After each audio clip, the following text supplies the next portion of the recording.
appeared in exactly 4 shots of my own wedding video. My sister was in 73. I counted. When the link finally arrived, 6 months late, I sat down with my husband to watch the happiest day of our lives. What I saw instead was a highlight reel of my mother's tears, my sister's dress, and carefully framed shots that made me look like a background extra at someone else's event. Our first dance? Cut my vows? Trimmed to 20 seconds. My mother's speech about her baby girl, meaning my sister, who was maid of honor? 3 uninterrupted minutes. When I called to ask what happened, my mother said 8 words I'll never forget. We edited it to make it look better. How do you get erased from your own wedding by the people who said they loved you? I had proof. And I had a bill. Drop your time zone below. Let me know if it's too late or too early for this level of family drama. And hit subscribe because the receipts I'm about to show you are wild. Let me rewind to the day I should have seen it coming. I've always been second to my sister. Growing up, she was the golden child. Straight A's, pageant wins. The daughter my parents showed off at every dinner party. I was the project manager. The quiet one. The one who kept spreadsheets and got things done without fanfare. 2 years before my wedding, my parents paid $40,000 for hers. Ice sculptures, live band, designer dress, 300 guests. It was magazine perfect. When I got engaged, the reaction was different. My now husband didn't come from money. He worked in tech. Good guy, kind, stable, but not what they'd imagined for me. My mother's first words. Are you sure about this? My father said nothing at all. For months, we planned our wedding ourselves. Smaller budget. Intimate guest list. We paid for almost everything. Then, 3 months before the date, my parents called. We want to contribute, my mom said. Let us handle the videographer, our gift to you. An olive branch. I'm a project manager. I save everything. Every email, every receipt, every contract, every version. So when they sent over the videographer's name and said they'd take care of it, I still read the contract. I still tracked the payments. The deposit, $800, came from them. The balance, $3,400, I paid 2 weeks before the wedding. I didn't think much of it at the time. I didn't know my mother had the videographer's direct number. I didn't know she'd been calling him for months. The wedding itself was perfect. What came after was the nightmare. The videographer missed his first deadline, then his second. Every time I emailed, I got vague responses. Still editing. Want it to be perfect. 6 months after the wedding, a Vimeo link finally landed in my inbox. My husband and I sat down to watch it together. 30 seconds in, he paused. Babe, why is there a 3-minute montage of your sister fixing your train? I didn't have an answer. We kept watching. Wide shots. Back of head angles. The ceremony was there, but I was barely in it. The kiss at the altar? Cut to a close-up of my mother crying. Our first dance? Gone entirely. My vows, 2 minutes of promises I'd written by hand, reduced to one 20-second soundbite. But my mother's speech? Untouched. 3 minutes of her talking about my baby girl, with slow-motion B-roll of my sister laughing. I emailed the videographer immediately. His response made my stomach drop. Per your mother's notes, we focused on the family narrative and key aesthetic moments. I called my mother. What notes? She didn't even hesitate. We paid for this. We wanted something we could actually show people. The original was awkward. Awkward how? Your husband barely smiled. It looked tense. We fixed it. You should be thanking us. Mom, I paid for most of this. If you're not grateful, we can just keep the video ourselves. We paid for it. That word paid stuck in my head. Because I had the contract. And I knew exactly who paid what. 2 days later, my mother posted the edited video to the family Facebook group. The caption? Our beautiful daughter's wedding. Not our daughter and son-in-law. Just our daughter's wedding. The comments poured in. Aunts and cousins gushing over my sister's dress. Friends of my parents praising my mother's emotional speech. A few people asked why I looked unhappy in the handful of shots where I was actually visible. I wasn't unhappy. I was cropped out. My husband saw the post. He didn't say anything at first. Just stared at his phone. Then quietly, I spent a year planning this with you. Now it's like I wasn't even there. I felt responsible. I'd trusted them. I'd let them in. I called my mother again. Take it down. Excuse me? Take the video down. It's not accurate. It's not our day. She laughed. Actually laughed. After everything we've done, you're going to attack us over a video? You're being ungrateful and dramatic. My father texted an hour later. Let it go. Don't embarrass your mother. I sat in my office that night staring at my computer. I thought I'd lost my own wedding. Then I opened the folder labeled Vendor Contracts. The contract was clear. Client, my name and my husband's name. Package, full day coverage. Ceremony and reception. Raw footage plus edited highlight 8 to 10 minutes. My parents were listed under additional contacts. Nothing more. I pulled the payment records next. Deposit $800. Paid by my parents. Balance $3,400. Paid by me from my account 2 weeks before the wedding. Total cost $4,200. They'd covered less than 20%. But they'd made it sound like they funded the whole thing. Then I found the clause that mattered most. Final edit approval rests with clients. Clients will receive raw footage within 6 weeks, final edit within 12 weeks. I was the client, not my mother. I screenshot everything. The contract header, the payment receipts, the approval clause. Then I emailed the videographer. I need the raw footage and the original edit. Per our contract, I'm the client. I should have received both months ago. He replied within an hour. I understand. I'll send everything. But you should know, your mother has been very involved.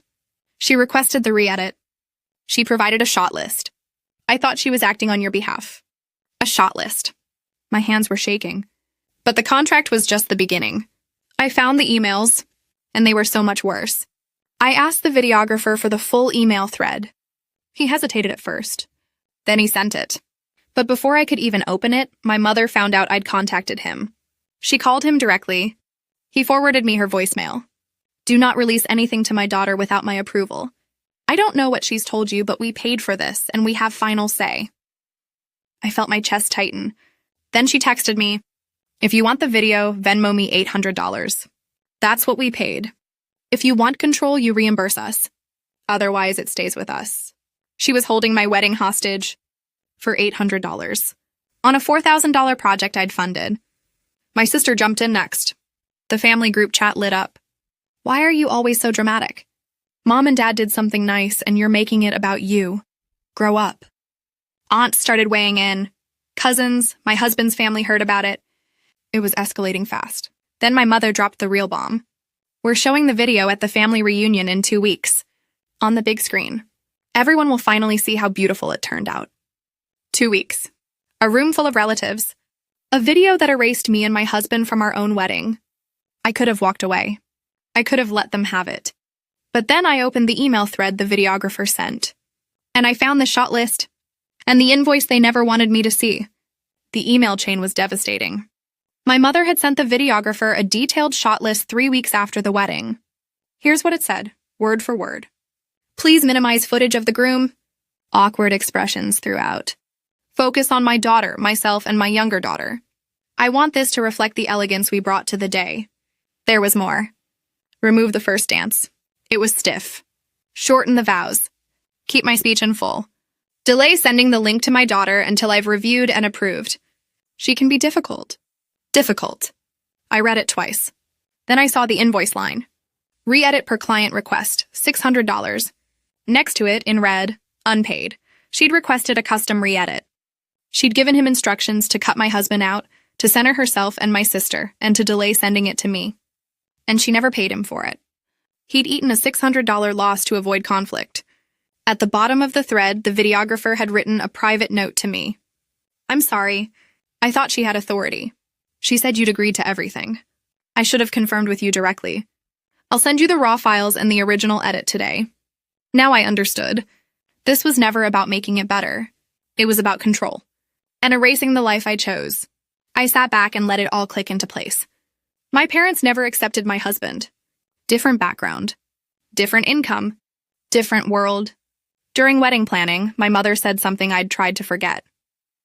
If you're going to marry him, at least let us make it look respectable. Respectable. She didn't want a video of my wedding. She wanted a video she could show her friends at book club. One where she was the star. My sister was the angel.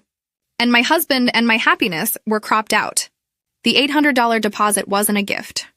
It was a down payment on ownership. On control. My sister knew. She had to. She'd posed for extra takes. She'd played into my mother's vision. She wasn't just a bystander. She was complicit. I thought about the family reunion. 2 weeks away. A room full of relatives watching a version of my wedding that never happened. My mother narrating, accepting compliments. My husband and I, invisible. For years I'd bent. I'd made peace. I'd let things go to keep the family intact. Not this time. I wasn't angry anymore. I was calm. I opened a new document. Title, wedding video, statement of account. I knew exactly what I was going to do. I wasn't going to yell. I wasn't going to argue. I was going to send receipts. I built the document methodically. Line 1, total cost of videography package, $4,200. Line 2, amount paid by parents, $800. Line 3, amount paid by bride and groom, $3,400. Line 4, unauthorized re-edit requested by mother, $600. Line 5, amount paid for re-edit by mother, $0. Total outstanding, $4,800. I attached the contract, the payment records, the email chain, the shot list, the unpaid invoice. Then I wrote a cover note, professional, calm, clear. Since you have asserted ownership and control of this video, I am forwarding the full outstanding bill to you for payment. If you prefer not to pay, please cease posting, sharing, or claiming any rights, and return all files to me and my husband immediately. Payment due in 30 days. I copied the entire family group chat. I didn't warn her. I didn't give her a chance to spin it first. I scheduled the email to send at 8 a.m. on the morning of the reunion. Then I contacted the videographer one last time. I'll send you everything, he wrote back. Raw files, original edit. The full email record. I should have done this from the start. I'm sorry. I didn't want revenge. I wanted the truth on record. And I wanted my wedding back. 8 a.m. on the day of the reunion, the email sent. Subject line, wedding video, clarification and invoice. I didn't check my phone for the first hour. When I finally did, the family group chat had exploded. My aunt was the first to respond. Wait, you edited your daughter out of her own wedding video? Then my cousin. I just watched the original version. It's beautiful. Why would you change it? My uncle chimed in. This is messed up. One by one, relatives opened the attachments. They saw the contract. They saw the payments. They saw the email where my mother told the videographer to minimize my husband. They saw the unpaid $600 invoice. My mother tried to call me 11 times in the first 2 hours. I didn't answer. She left a voicemail. This is a misunderstanding. You're taking things out of context. I was trying to help. I can't believe you'd humiliate me like this in front of the whole family. My sister deleted all her previous comments in the group chat. She sent me a private message. I didn't know it would go this far. Sorry you felt hurt. Not sorry for what she did. Sorry I felt hurt. My father sent a single text. You've made your point. I replied to the group chat one last time. The original video, as we intended it, is now available to those who were actually invited to our wedding. Thank you to those who've reached out with love. To those who participated in editing us out. The invoice stands. Then I muted the chat. The reunion happened without us. We didn't go. My mother never showed the video. Several relatives didn't show up either.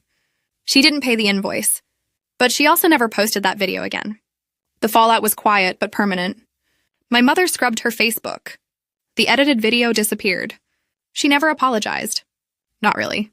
Just a text 3 weeks later. I think we both overreacted. Can we move on? I didn't reply. My father called once. Can we just move past this? For the sake of the family? I took a breath. You can move past it by respecting that we're low contact now. No money, no surprise visits. No planning our lives for us. Silence on the other end. Then quietly, understood. My sister sent a birthday card a few months later. Generic. Hallmark. No personal note. I didn't send one back. Some relatives stopped going to my parents' events. A few sent private messages. I had no idea they were like that. I'm sorry. We're on your side. It didn't fix what happened. But it helped. The videographer sent the raw files and the original edit. On our first anniversary, my husband and I watched it together. It was perfect. Full of genuine joy. Unfiltered love. Real moments, we cried. Happy tears this time. We framed a still from our vows. It's on our wall now. Our day, our story. I never sued. I never demanded the $4,800. I didn't need to. I got what mattered. I got my wedding back. I got my boundaries. I got my peace. My mother still hosts family events. We're not invited. That's fine. My husband and I host our own now. Smaller, warmer, real. The people who show up actually see us. I learned something through all of this. Documentation isn't paranoia. It's protection. Gifts with strings aren't gifts. They're leverage. And sometimes the healthiest thing you can do is send the bill and walk away. Your memories belong to you. So do your boundaries. Don't let anyone edit either. I want to hear from you. Have you ever had to set a hard boundary with family over something they said was for your own good? Drop your story in the comments. I read every one. And if this resonated, hit subscribe. Sometimes the algorithm needs a receipt too. This story is a fictionalized dramatization. It is not legal or financial advice. Always consult professionals for your specific situation. Thank you for watching.